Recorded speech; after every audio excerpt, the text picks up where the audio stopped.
Does my child have roseola? That is a good question. And the answer is maybe, and here's why. Roseola is something that goes around every single year. It shows up in kids that are 6 months old to 3 years old.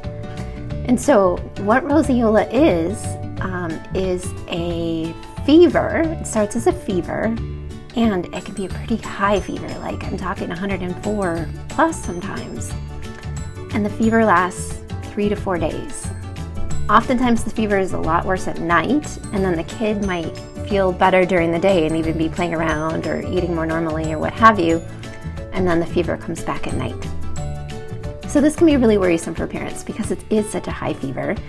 And in fact, you may want to bring them in, either to their primary to make sure that they don't have an ear infection or anything else that's happening. And then you may even feel inclined to bring them to the emergency room just in case you're super worried about that high fever. The testing that they do, though, if it is roseola, it'll all be negative. So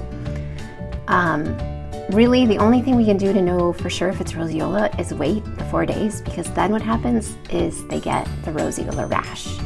So the rash starts on the trunk. It's a red rash that's a flat rash. And then it spreads from the trunk down their arms and their legs and up their face a little bit. And it doesn't itch, it doesn't hurt, it doesn't bother the kid at all. They have no idea it's happening. The rash lasts a couple days and then it's totally done. So usually by the time the kid gets the rash after their 4 days of fever, we're like, yay, it was just roseola and it's all over. So hopefully that is your experience too, and I hope that this video is helpful. Please spread the word.